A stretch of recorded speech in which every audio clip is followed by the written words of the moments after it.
Hello friends and welcome to episode 3 of the Concept Art Book Club. This is going to be a really fun broadcast. As you can no doubt hear, we have some really fun antique level audio, sound, music coming through the speakers, and that is because tonight's concept art book of choice is none other than The Art of Cuphead, the game which released in 2017 by Studio MDHR, the game in which we are still tentatively awaiting the final piece of content, the Delicious Last Course I think it's actually called, which was supposed to originally come out in 2019, but then it got delayed into 2020 and now pushed apparently to this year, which is going to be roughly around November as when it's currently scheduled to come out, and that will be Cuphead no more until maybe Cuphead 2, who knows. But anyway, tonight is of course about the concept art,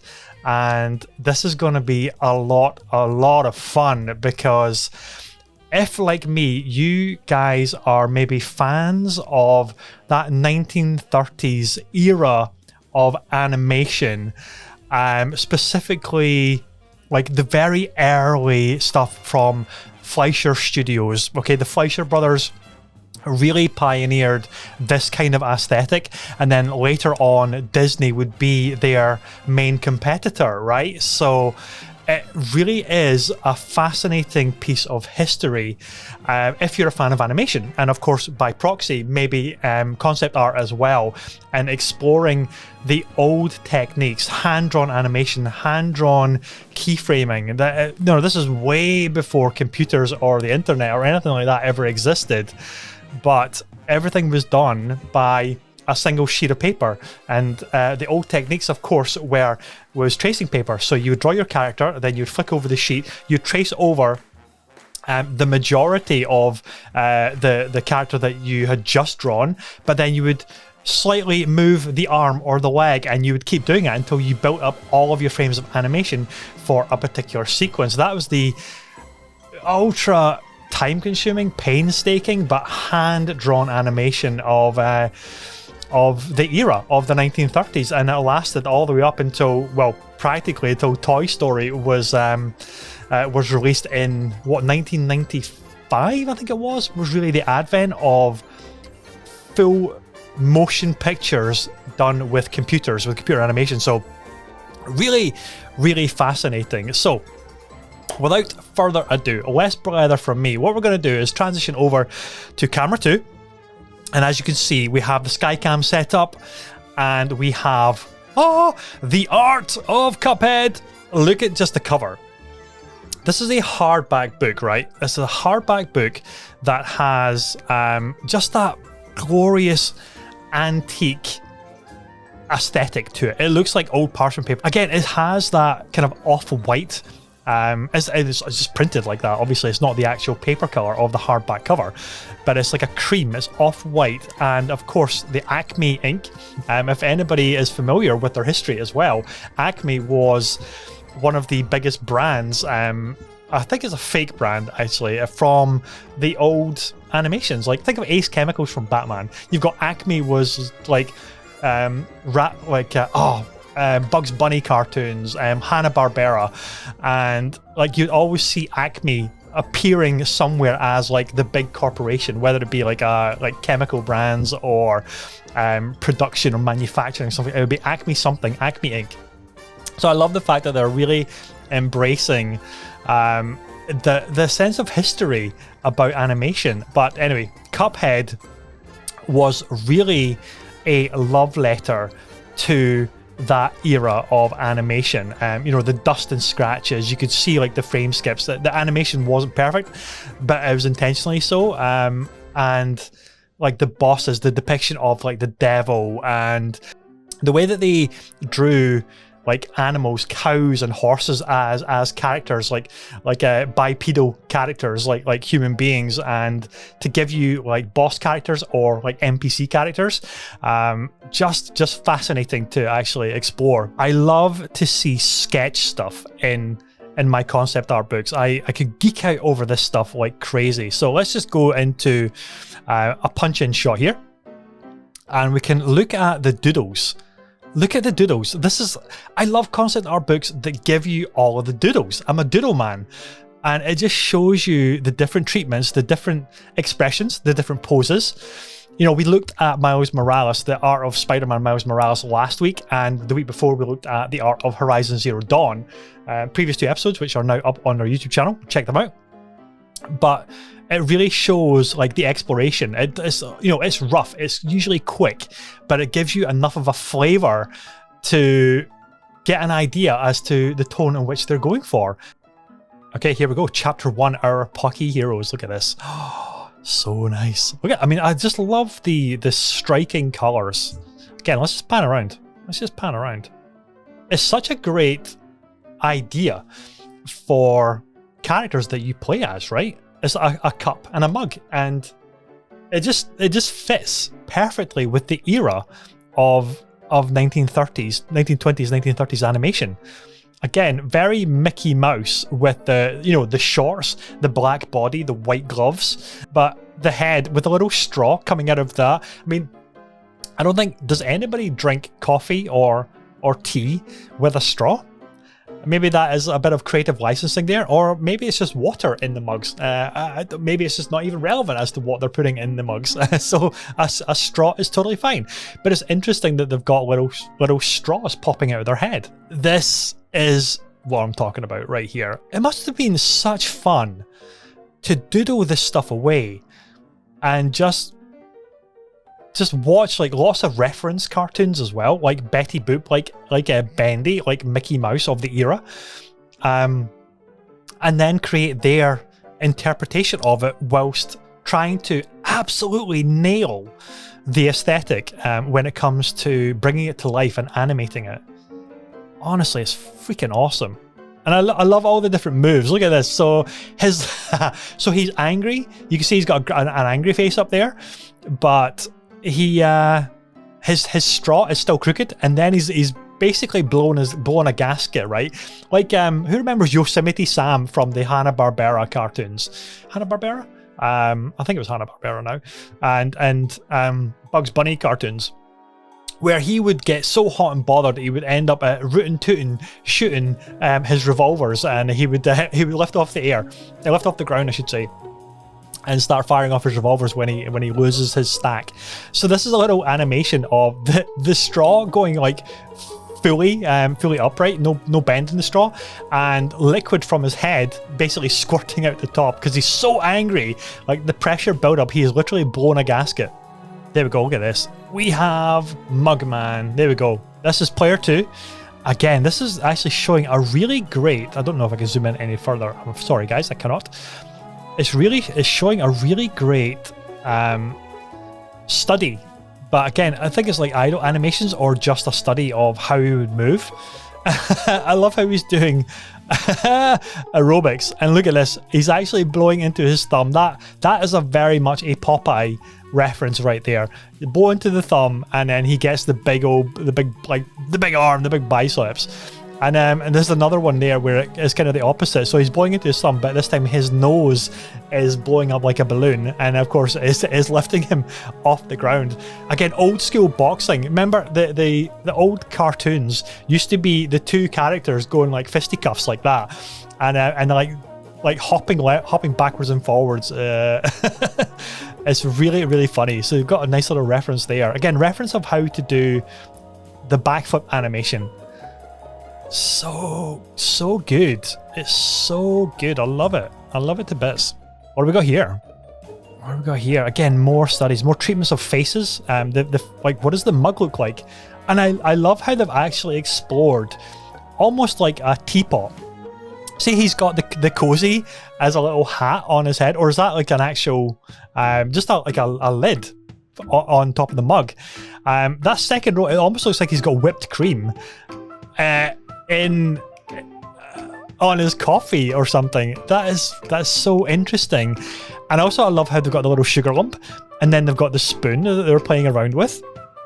Very, very awesome analysis, guys. Very awesome analysis. I kind of disappointed that they didn't go with the spoon, actually, the little teaspoon, but they went with straw in the end, which, you know, I don't know if I kind of Yeah, I would have preferred the spoon, actually. I think the spoon makes more sense for the character of a mug or a cup of tea.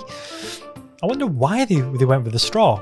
Is it just purely an aesthetic thing? That they could maybe do more with it to animate it?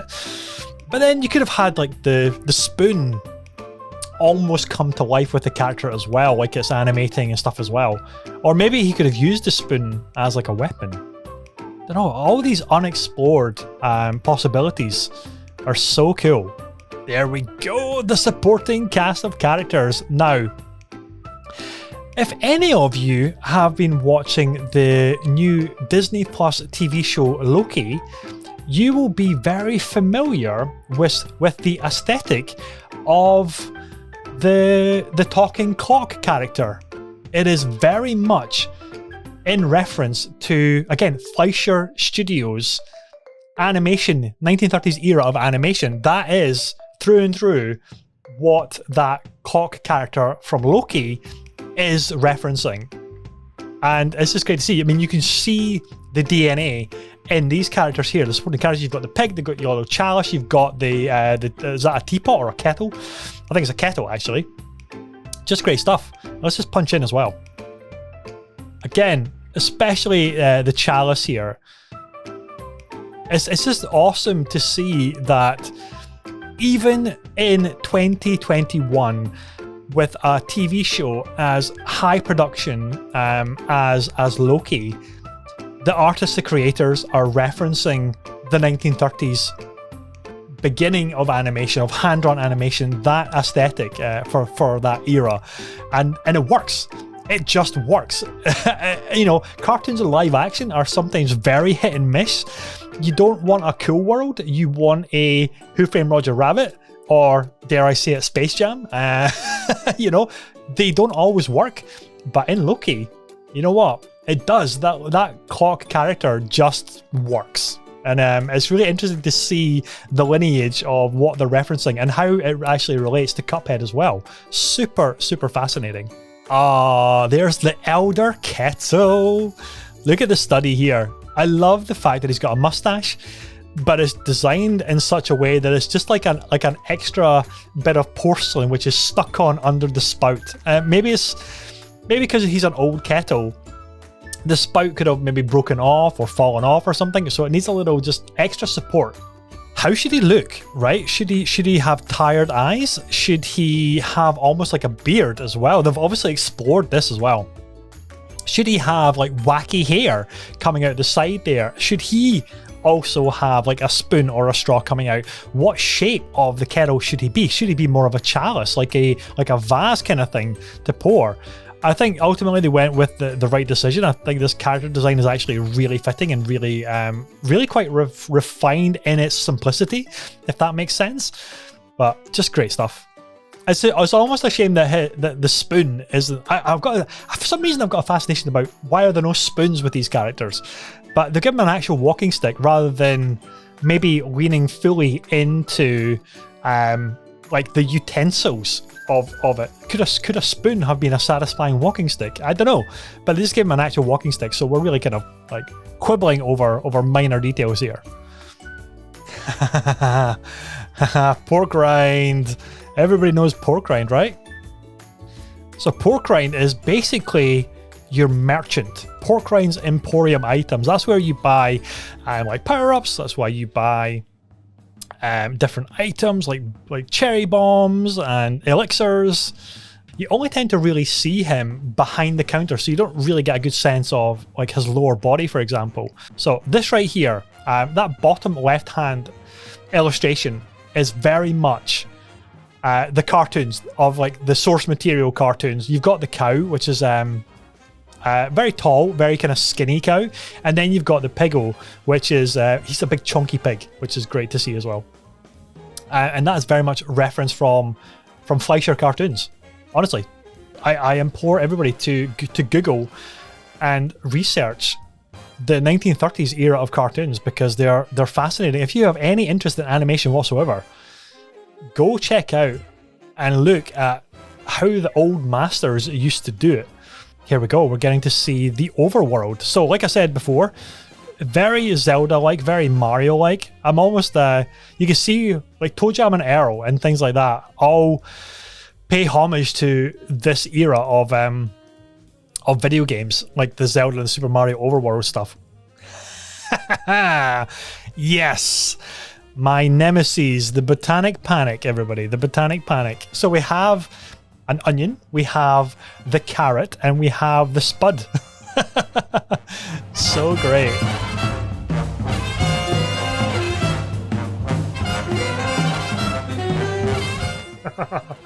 It's the spud. Look at the keyframe animation for him winding up a power attack, and it's like he's blowing air for one of his power moves. I love it. That is a very angry spud, right?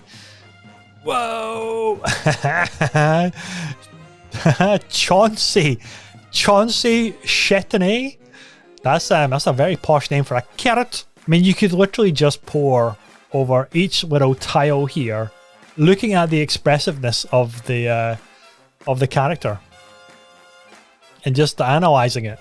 It's actually such a good tutorial book as well. As I mentioned earlier, if you're interested in illustration for animation, all of those disciplines, check out this book. It's showing you the process for different stages of animation sequences. Look at these characters. Brilliant, right? They must have had so much fun. You know what this double page spread reminds me of? Have any of you seen the Young Sherlock Holmes? It was a movie. I think it's called The Young Sherlock Holmes Chronicles, or The Adventures of Young Sherlock Holmes, something like that. Anyway, there is a scene in it where young Watson, because they're children or teenagers, Watson hallucinates and he starts seeing little cakes and food items coming to life. They sprout arms and legs and eyes, and they start jumping toward him and trying to shove themselves in his mouth because Watson likes to eat, right? He's quite a tubby teenager in this movie. That's what this reminds me of. I'm getting that fiercely, like the Young Sherlock Holmes movie.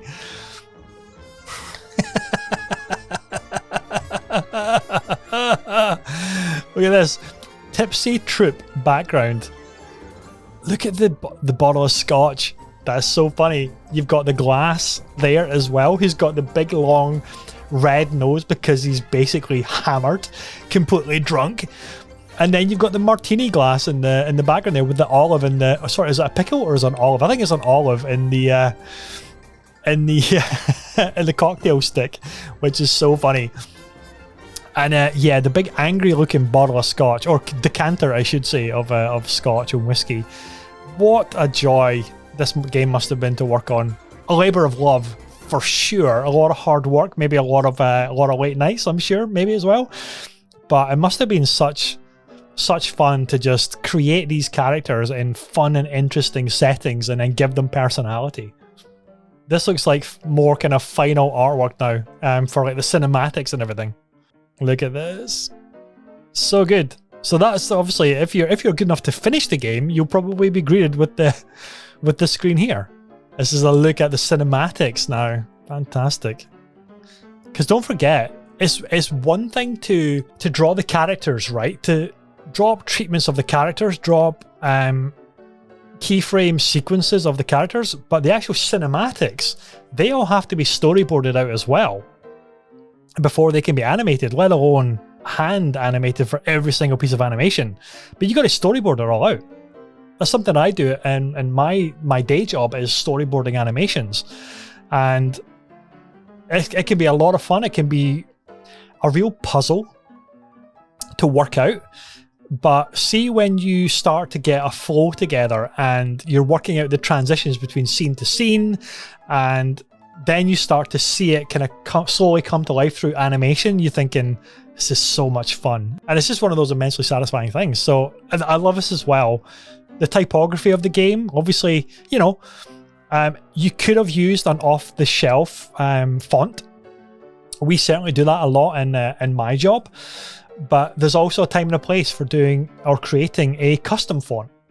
And custom fonts can be extremely difficult to create, extremely time-consuming, extremely expensive as well. But it's not just a case of doing the alphabet. When you're a font designer, it's not just a case of doing the letters of the alphabet, then the numbers and symbols.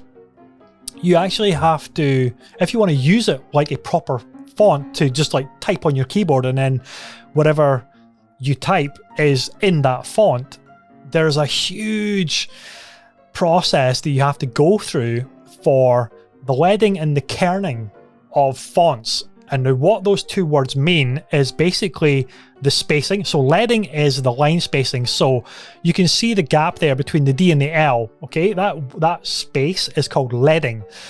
And that can change depending on which characters land between each line or on the next line. So for example, look at the Q. You have a descender on that Q.